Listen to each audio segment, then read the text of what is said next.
Alunos de Direito Cooperativo. Hoje a gente vai dar seguimento à nossa matéria, que vai tratar da unidade 4. A unidade 4 ela é dividida em duas partes, né? E eu tenho a apostila, tenho os slides que eu vou disponibilizar para vocês. E de regra, a primeira parte há um retorno às unidades, principalmente a unidade 1, para que vocês novamente analisem as questões que diferenciam os associados, as funções desses associados, responsabilidades, né?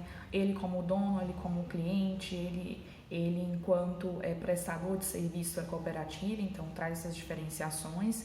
Eu vou pedir para vocês lerem com bastante cuidado isso aí, eu não vou estar explicando novamente no vídeo, é só uma parte de revisão, essa parte inicial.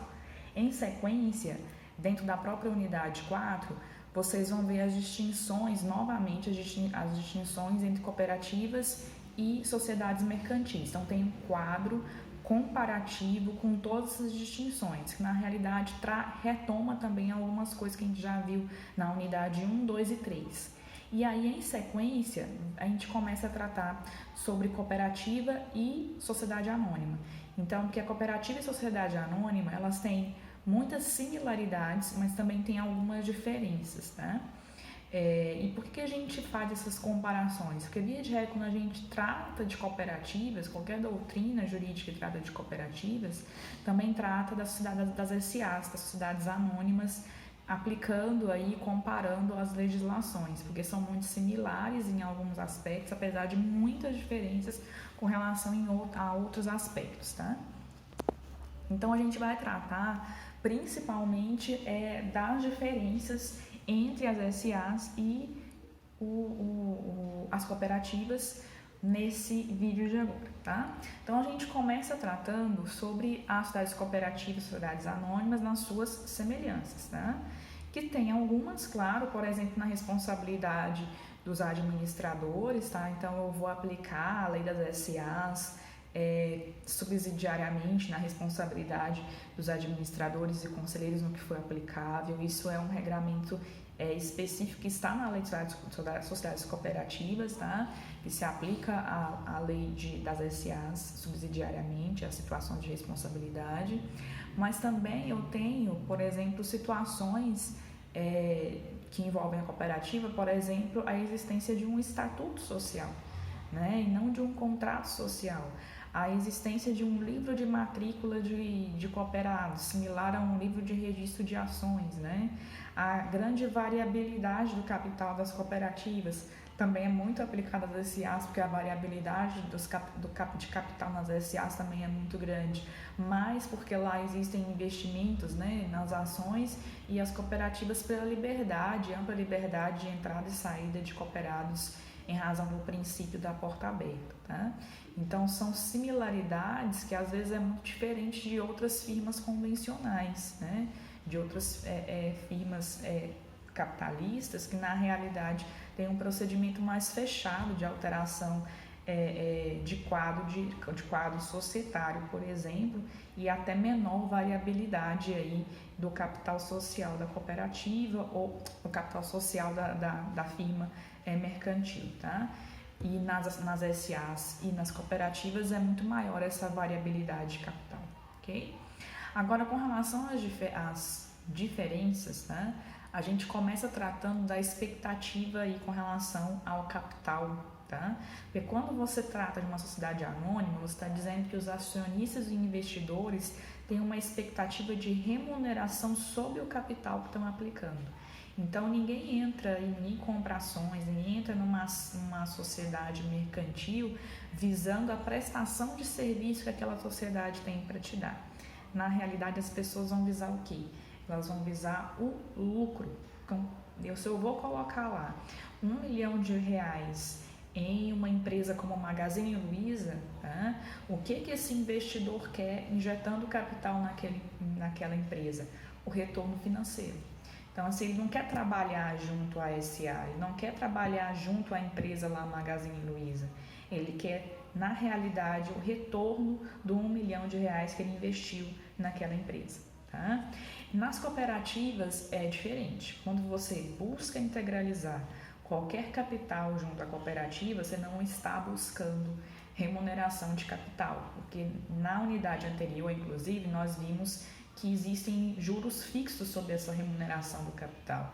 Então, você não vai conseguir aí que a sua cota de capital que custou, sei lá, R$500, né, tem uma remuneração extraordinária. Então, ela vai ter uma remuneração de 12% ao ano, tá?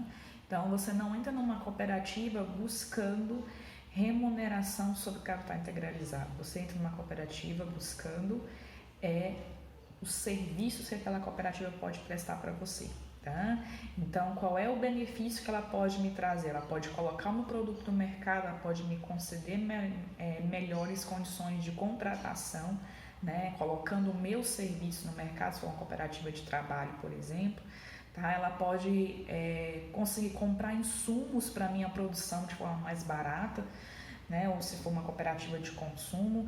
Então, dependendo da área de atuação da cooperativa, né, do objeto social dela, ela vai me trazer benefícios, mas não remunerar o capital integralizado, tá? Então, se eu estou buscando remuneração sobre capital, não é uma cooperativa que eu tenho que me associar.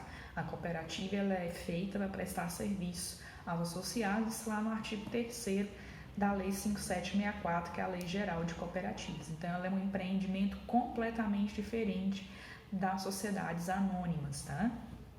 Apesar de também falar-se em cotas, né? Tem estatuto social, mas não tem sujeição à remuneração desse capital, não, tá? Segunda diferença, participação nas operações da sociedade. Então, quando a gente fala na participação de uma assembleia de SA, tá? Então, os acionistas, eles investem na SA, tá? E comparecem às assembleias se eles tiverem direito a voto, tá? Então, nem sempre um investidor tem direito a voto, isso depende muito do tipo de sociedade anônima que a gente está tratando, né? Que eu tenho vários tipos de SA, de capital aberto, de capital fechado, e aí depende também da ação que eu tenho, se é uma ação votante, se não é uma ação ordinária ou não, né? Então, a gente tem que analisar essas questões. Na sociedade cooperativa, todas as vezes que eu me torno associada, eu tenho, a partir do momento que eu integralizo as cotas, o direito de votar, independentemente da quantidade de cotas. E não existe diferença entre cotas, tá? Então, assim, eu tenho na cooperativa sempre as cotas com igualdade. Então, assim, eu tenho, integralizei, sei lá, R$10.000 e a outra pessoa integralizou R$1.000, eu tenho o mesmo direito de voto que ela. Então, ela mesmo tendo integralizado menos que eu, ela tem direito a um voto e eu tenho direito a um voto. Por isso a gente chama de uma gestão mais democrática, tá? Então, não tem uma gestão com base em capital. Terceira diferença, né? Responsabilidade. Na sociedade anônima, eu tenho sempre uma responsabilidade, de acordo com a lei das SAs, limitada ao capital integralizado, tá?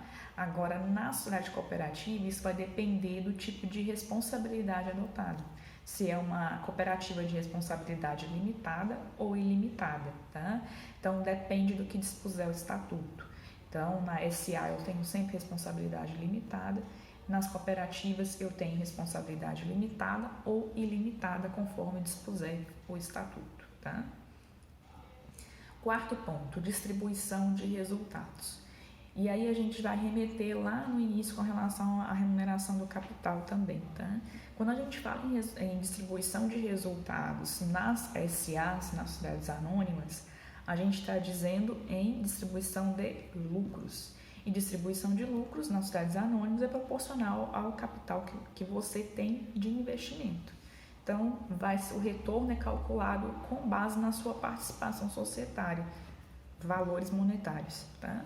E aí você também não precisa trabalhar junto à cooperativa, né? Então, assim, eu não tenho a obrigatoriedade enquanto investidora de estar trabalhando naquela sociedade, naquela SA.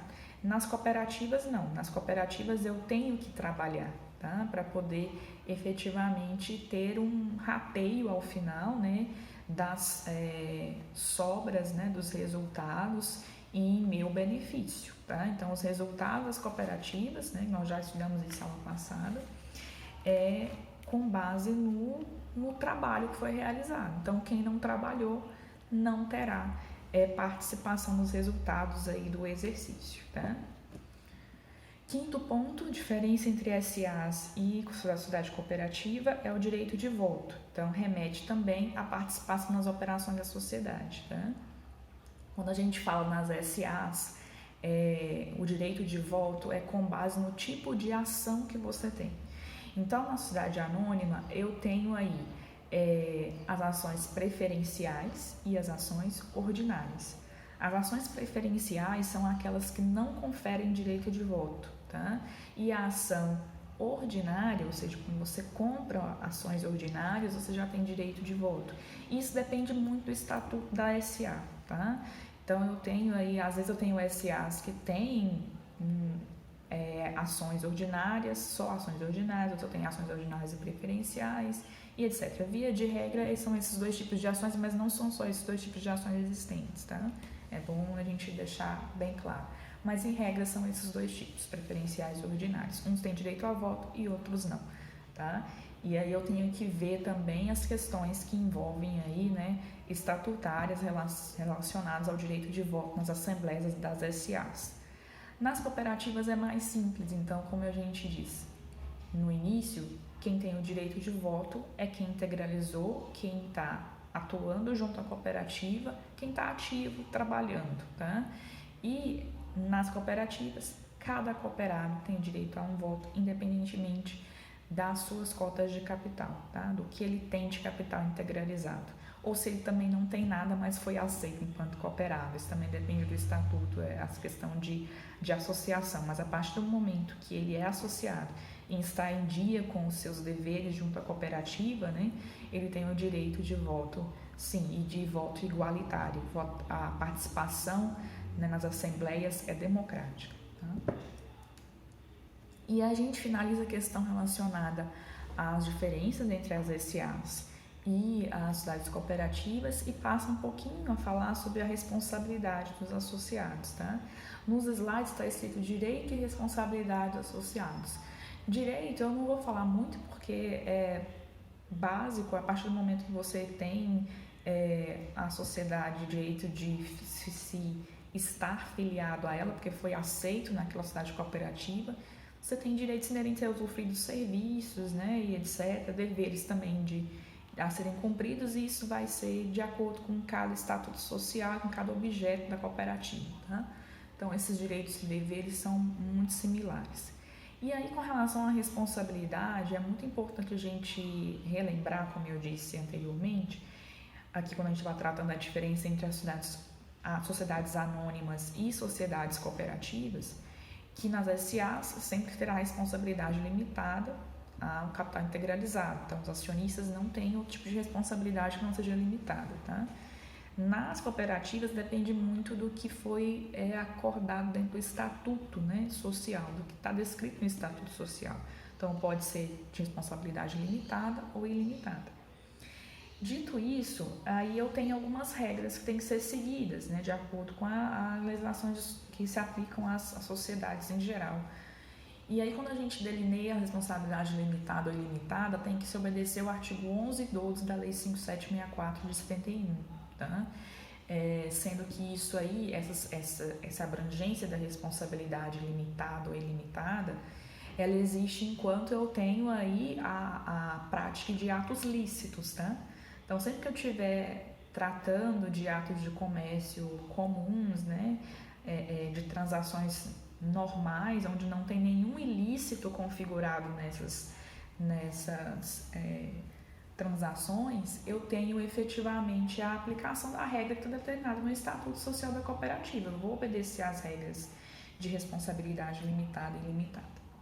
Só que, a partir do momento que eu tenho algum ilícito sendo verificado na condução da cooperativa ou praticado pelos cooperados, e aí qualquer tipo de ilícito, né, determinado assim, em termos de ilegalidade, né, civil ou criminal, né, de legislação concorrencial, né, e etc. Qualquer tipo de ilícito. A partir do momento que eu identifico um ilícito, a responsabilidade, mesmo se for descrito no estatuto como limitada, para a apuração do ilícito passa a ser ilimitada, tá? Então, assim, eventualmente, em situações de ilícito, a apuração da responsabilidade associada será sempre de natureza ilimitada, ou seja, eu posso aí, se necessário for, ir além do patrimônio lá da cooperativa, do capital integralizado pelo sócio e verificar, né, o que está acontecendo aí dentro do patrimônio dessa cooperativa já em confusão aí, algumas vezes pode ocorrer com a confusão patrimonial de forma ilícita com os próprios sócios, tá? E aí o artigo 89 da Lei 5764, que trata também da responsabilidade dos cooperados, ele trata dos prejuízos, tá? Verificados no exercício social. Então, quando eu tenho prejuízos, né, como é que fica se os cooperados não têm a cooperativa, né, não tem lá o dinheiro, né, para poder saldar esses valores, tá? Aí eu posso retirar dos fundos de reserva, tá? Eventualmente que houverem na cooperativa. E esses fundos de reserva, eles podem ser utilizados e se eventualmente não houver saldo suficiente dentro desses fundos de reserva, aí o remanescente é dividido entre os associados, tá? Na proporção direta dos serviços que eles usufruíram, tá? Então, é a repartição também, né? Não só de lucros, mas de perdas, tá? E isso de acordo já com o Código Civil de 2002 e também na Lei 5764. Então, o Código Civil, no artigo 1095, ele não alterou em nada a Lei 5764 com relação ao artigo 89, tá? Então, os saldos dos fundos de reserva podem ser utilizados para fins das perdas, tá? Que eventualmente houverem nas cooperativas, e não havendo saldo suficiente, passa então às questões dos remanescentes aí, né, dos prejuízos remanescentes serem divididos entre associados que eventualmente estavam ativos na cooperativa, tá? É isso.